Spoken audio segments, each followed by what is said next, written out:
राधे राधे, जय श्री कृष्णा। श्री राधा रानी की कृपा से, श्री जी की कृपा से आज श्री कृष्ण चैतन्य महाप्रभु जी के चरित्र का भाग 20 है। लाडली जी की कृपा से हमने कल श्री हरिदास ठाकुर जी महाराज का चरित्र देखा। आज का प्रसंग यहाँ से शुरू करते हैं कि हम सब जानते हैं कि जो भगवान गौरांग हैं वे 7 प्रहरी अवतार लेते थे। मतलब वो 7 प्रहर तक किसी अवतार में रहते थे। वह कभी कभार वराह अवतार ले लेते थे, तो कभी नरसिंह अवतार, ऐसे अवतार लेते थे। तो श्रीवास पंडित जी के यहाँ रहते थे वे। तो एक दिन श्रीवास जी पंडित जी महाराज गए गंगा के किनारे स्नान करने शाम का समय, और वही कुछ निंदक होते हैं वह उनके पास आ गए। वे स्नान कर ही रहे थे तो वह निंदक आके कहने लग गए, क्यों तुम रात्र के अंधेरे में दरवाजे को बंद करके कीर्तन करते हो? भला ये कौन सा कीर्तन है? पूरे दिन तो दरवाज़ा खुला रहता है, आखिर रात में क्यों बंद होता है तुम्हारा दरवाज़ा कीर्तन करते समय? क्योंकि उस वक्त महाप्रभु जी वह प्रेम भरा कीर्तन करते थे जिसका सिर्फ भक्त ही आस्वादन कर सकते हैं, बाकी कोई नहीं कर सकता। इसलिए वह उस वक्त दरवाज़ा की छिटकनी लगाकर भजन किया करते थे, कीर्तन किया करते थे। तो वे बदमाश कहने लग गए, वे निंदक कहने लग गए कि तुम अच्छा काम नहीं करते, हमें पता है तुम कुछ गलत करते हो। तब श्रीवास पंडित कहे, ऐसा नहीं है, महाप्रभु जी अपना कोई गुप्त कीर्तन करवाते हैं इसलिए ऐसा है। तो कहे, नहीं नहीं, हमें सब पता है। नहीं, अब देखो, जाओ उस निमाई से कह आओ कि हम लोग भेज रहे हैं चांद काजी के सैनिकों को, बादशाह के सैनिकों को। वो बताएंगे उस अद्वैत को, उस तुमको और जो भी अन्य वैष्णव है, और उस निमाई को तो सूली पे चढ़वा देंगे। अब श्रीवास पंडित तो भोले, उनको तो कुछ समझ नहीं। वो स्नान किया, स्नान करके घर लौटे। तब मालिनी देवी पूछी, आप इतने चिंतित क्यों दिख रहे हैं? तब श्रीवास पंडित कुछ कह नहीं पाए, वो क्या ही कहेंगे, वो खुद ही डरे थे। तब वह गए भीतर और बैठकर भजन करने लग गए। लेकिन भजन करते समय उनके मन में यही बात घूम रही थी, कहीं निमाई को वो दुष्ट लेके ना चले जाएं। तब उन्होंने भगवान नरसिंह की आराधना शुरू कर दी। क्या कह रहे हैं? नरसिंहाय नमः, नरसिंहाय नमः, नरसिंहाय नमः। और ऐसे जपते रहे। वहाँ सची जी के आंगन में बैठे महाप्रभु जी एकदम रुद्र रूप में हो गए। उनके अंदर नरसिंह भगवान आ गए। महाप्रभु जी कहने लगे, मैं ही वो नरसिंह हूँ, मैं ही नरसिंह हूँ, मैं ही नरसिंह हूँ। और यह कहते कहते वह भाग गए श्रीवास पंडित जी के यहाँ और कहने लग गए श्रीवास पंडित से, क्या कह रहे थे वो पाखंडी कि वह तुम्हें बांध कर उठा ले जाएंगे, वह बाकी वैष्णवों को क्षति पहुँचाएंगे, वह मुझे क्षति पहुँचाएंगे। तो कहे कि आने दो उनको, पहले आने दो। कैसे क्षति पहुँचाएंगे? अगर उन पाखंडियों में इतनी हिम्मत है, ताकत है, तो आए अपनी सेनाओं को लेकर और हे कृष्ण का नाम लेकर सभी जानवरों से, पशु पक्षियों से श्री कृष्ण नाम को बुलवाएं और उनके प्रेम में विभोर कर दें। ये श्रीवास, तुझे डरने की कोई आवश्यकता नहीं है, मैं हूँ ना, मैं तुझे संभाल लूँगा। तेरा कोई कुछ भी नहीं बिगाड़ सकता है, तू परेशान मत हो। वो किसी भी महापुरुष के साथ कुछ नहीं करेगा, मेरे साथ कुछ भी नहीं कर पाएगा। अगर तुझे विश्वास नहीं हो रहा तो दिखाऊं, प्रमाण दूं? तो श्रीवास कह रहे हैं, नहीं प्रभु, नहीं प्रभु, मुझे विश्वास है, आप जो भी कह रहे हैं वह सत्य है। तब कहे, नहीं नहीं, तू नहीं मानेगा, रुक, जा नारायणी को बुला। और नारायणी कौन? नारायणी श्रीवास पंडित जी के बड़े भाई की पुत्री, जो गूंगी और बहरी थी, उसे कुछ सुनाई और बोल नहीं पाती थी। तो नारायणी गई महाप्रभु जी के पास। महाप्रभु जी कहे, ए नारायणी, चल बोल, हरे कृष्णा हरे कृष्णा। तो नारायणी रो कर विकल होकर कहने लग गई, हरे कृष्णा हरे कृष्णा हरे कृष्णा। और यह कहते ही सब मान गए, प्रमाणित हो गया कि हाँ, महाप्रभु जी तो सत्य कह रहे हैं। तो महाप्रभु जी जो भी कह रहे थे वो बहुत आवेश में थे, क्योंकि उनके अंदर नरसिंह भगवान थे। वो तो साक्षात ही भगवान है जिन्होंने अवतार लिया। तो उनके अंदर नरसिंह आवेश था, वो शांति नहीं हो रहे थे। हाँ, शांति नहीं हो रहे। तो सारे जो अद्वैताचार्य जी हैं, गदाधर प्रभु जी हैं, श्रीवास पंडित हैं, सब उनकी आरती पूजा कर रहे हैं, उनको उनको शांत करने का प्रयास कर रहे हैं। लेकिन अब महाप्रभु जी को नरसिंह आवेश आ गए, कहाँ वे शांत होंगे। तो 3-4 घंटे वह उसी आवेश में रहे हैं, और धीरे धीरे उनका आवेश घटने लगा है 3-4 घंटे में, और वह धीरे धीरे अचेत हो गए। फिर 2-3 घंटे बाद उनकी मूर्छा उठी है, और वे श्रीवास पंडित से कह रहे हैं, क्या हुआ, मैंने कुछ चंचलता तो नहीं कर दी श्रीवास, मैंने कुछ गलत तो नहीं कर दिया, शिवास बताओ। तब शिवास कहे, नहीं नहीं प्रभु, आपने कुछ भी नहीं किया, हमारे ही आंखों पे धूल जमी थी जो हम आपको पहचान नहीं पाए। आप तो स्वयं, आप तो साक्षात श्री कृष्ण हैं, आप वे भगवान हैं। हम तो आपको मिश्र जी का बस पुत्र मानते थे, वैष्णव मानते थे, लेकिन आप तो साक्षात भगवान हैं, आप तो गौरांग रूप में प्रकट हुए हैं। तब तब महाप्रभु जी कहे, ठीक है ठीक है, अब शिवास तुम मुझे कोई श्री कृष्ण की लीला सुनाओ। तब श्रीवास पंडित जी भगवान श्री कृष्ण की वही लीला सुनाते, वराह अवतार वाली लीला, कैसे पृथ्वी के साथ क्या हुआ।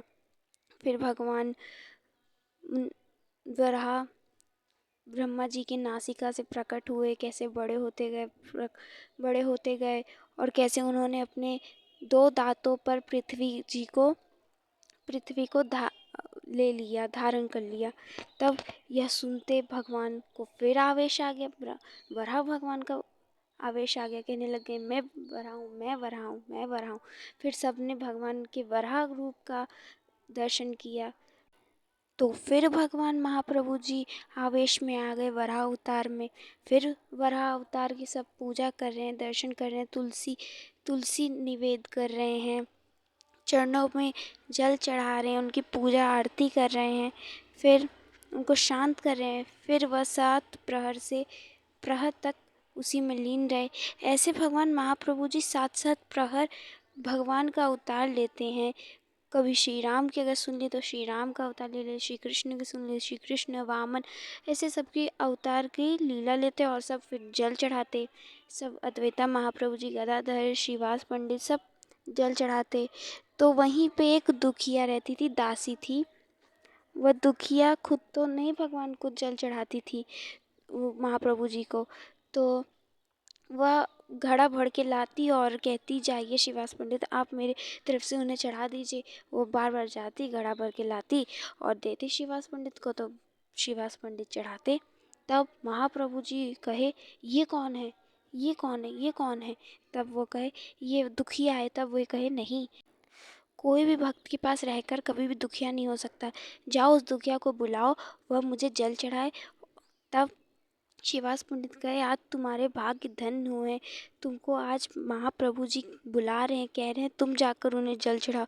तब वह दुखिया एक घड़ा में जल लेकर गई और महाप्रभु जी की चढ़ा रही है। महाप्रभु जी ने अपने दोनों चरणों को उसके सर पे रखा है। वह जैसे वह चरण उसके सर पे पड़े हैं, वह कहने लग गई, हे कृष्ण, हे कृष्ण, हे कृष्ण। ऐसे कहते कहते वह विकल हो गई और अश्रुपात करना शुरू कर दी और रोने लग गई, रुदन करने लग गई। श्री कृष्ण की याद में वह रोने लग गई। तब महाप्रभु जी ने उस दुखिया को भी सुखिया बना दिया, उस दुखी पर अपनी इतनी कृपा कर दी, अपना कृपा दे दी। अब एक बार क्या हुआ, भगवान ऐसे महाप्रभु जी लीला करते, तो एक बार ठाकुर जी को गिरिराज का भाव आ गया, गिरिराज गोवर्धन का भाव आ गया। तो वह उस भाव में खूब भोग चढ़ रहा है, इधर से मंगवाया जा रहा है, उधर से मंगाया जा रहा है, लेकिन अब हर जगह कहाँ अन्न खत्म। तब श्रीवास पंडित जी गए, जब महाप्रभु जी में आवेश आया था गिरिराज गोवर्धन का, तो श्रीवास पंडित महाप्रभु जी के समक्ष गए और दोनों हाथ को कर कमलों को जोड़ कर क्या कह रहे हैं, भगवान की स्तुति कर रहे हैं, महाप्रभु जी के सामने स्तुति कर रहे हैं कि हे नाथ, हे प्राणनाथ, हे गोविंद, हे कृष्ण, हे राम, हम सब इतने धन्य हैं कि आपने अपने सारे रूपों का हमें दर्शन कराया। आपने कभी किसी को नरसिंह कराया तो किसी को वराह रूप का दर्शन कराया। हम नव वासियों पर आपने इतनी कृपा की कि आपने अपने सभी रूपों का दर्शन कराया। श्री कृष्ण लीला आपने बताई हमें श्री राम लीला, हमें सब आपने अपने सारे दर्शन कराए। तब महाप्रभु जी कहने लग गए, हाँ श्रीवास, मैं ही इस सृष्टि का पालन करता हूँ, मैंने ही सृष्टि को रचा है, मैंने ही इस सृष्टि का पालन किया, मैंने इस सृष्टि का विनाश किया है। और श्रीवास, मैंने ही भगवान राम का रूप लिया, मैंने ही श्री कृष्ण बनकर ब्रजलीला की है, मैंने नरसिंह अवतार लेकर उस हिरण्यकश्यप का सीना फाड़ दिया, मैंने अपने प्रहलाद भक्त के लिए ऐसा किया, मैंने ही वराह अवतार लेकर पृथ्वी को की रक्षा की है, मेरा ही मूल है। महाप्रभु जी आवेश में आकर सब अपना सब बता डाल रहे हैं और महाप्रभु जी कह रहे हैं, मैंने नवद्वीप में गौर रूप इसे ले लिया है कि मैं प्रेम दान कर सकूं। और कहते हैं कि हे श्रीवास, मांगो तुम्हें क्या चाहिए।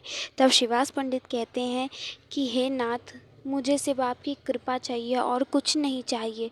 तब गौर कहते हैं, मैं जानता हूँ जब तुम बचपन में छोटे थे, जब तुम आश्रम में पढ़ा करते थे, भागवत को पढ़ते थे, तो तुमने वहाँ पर प्रहलाद प्रसंग को सुनकर तुम्हारे नेत्रों में अश्रु आ गए, तो सारे छात्रों ने तुम्हें वहाँ पर मार कर भगा दिया, तुम्हारे गुरु ने भी तुम्हारा यह भाव नहीं समझ पाए। उस वक्त मैंने ही तुम्हारे अंदर वह प्रेम जागृत किया था। तो अब यह बात सुनकर श्रीवास पंडित चौंक गए, क्योंकि यह बात उनके अलावा और किसी को पता ही नहीं थी। तब महाप्रभु जी कहने लगे, जब तुम 15 वर्ष के थे, तब तुम्हारी मृत्यु तुम्हारे नज़दीक थी, तुम मृत्यु की शैया पर लेटे थे, लेकिन उस वक्त मैंने तुम्हें बचा लिया।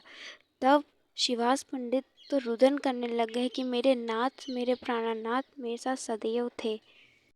हे गौर, हे कृष्ण, आप तो मेरे साथ सदैव थे, अब मुझे क्या ही चाहिए। तब गौर कहे कि नहीं, मुझ पे आभार मत करो, आभार मत करो। और कहने लग गए, ये अद्वैत के कहने पे ही तो मैंने यहाँ जन्म लिया और अवतार लिया है, इसी के लिए तो मैं आया हूँ। इसने हरिदास ठाकुर के साथ तुलसियों को चढ़ा चढ़ा कर गंगा जी में प्रवाहित कर कर इसने मुझे गोलोक से अपनी ओर खींच लिया, मुझे मृत्यु लोक में बुला लिया, लोगों के उद्धार के लिए इस अद्वैत ने मुझे पुकार लिया। तब तब सब पर भगवान ने कृपा की।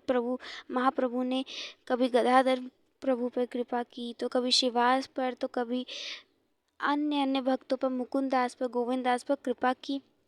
अब जो श्रीवास पंडित थे वह उनकी माता सची देवी को लेके आए। तब सची देवी आई, तब महाप्रभु जी कहे, इन पे हम कृपा नहीं करेंगे, इन पर हम कृपा नहीं करेंगे। तब श्रीवास पंडित जी कहे, आप अपनी ही माँ पर नहीं कृपा करेंगे। तो वह कहे, नहीं, इन पर नहीं करूँगा, क्योंकि इन्होंने अद्वैताचार को के साथ इन्होंने वैष्णव अपराध किया, इन पे कृपा नहीं होगी। तब श्रीवास पंडित कहे, क्या किया इन्होंने। तब महाप्रभु जी ने कहा कि इनको लगता था कि कहीं अद्वैताचार मुझे मेरे बड़े भाई की तरह मुझे भी कहीं सन्यास में भगा ना दें, कहीं उनसे दूर ना कर दें, इनसे यह वैष्णव अपराध बना। इन्होंने अद्वैताचार्य को गलत दृष्टि से देखा है, इन्होंने उनको बुरा भला कहा, केवल किसके कारण कि कहीं मैं भाग ना जाऊं, मैं भी अपने भ्राता की तरह भाग ना जाऊं, इन पे कृपा नहीं होगी। तब सची मैया दौड़ी हैं, अद्वैताचार्य जी के चरण को पकड़ रही हैं, अद्वैताचार्य उनके चरण को पकड़ रहे हैं, ऐसे कृपा होती है। फिर अब आज के प्रसंग का हम यहीं पे अंत करते हैं। श्री जी की कृपा से कल हम देखेंगे कि कल श्री हरिदास ठाकुर जी महाराज पर महाप्रभु जी किस प्रकार कृपा करते हैं। तब तक के लिए आप सभी भक्तों को राधे राधे, जय श्री कृष्णा।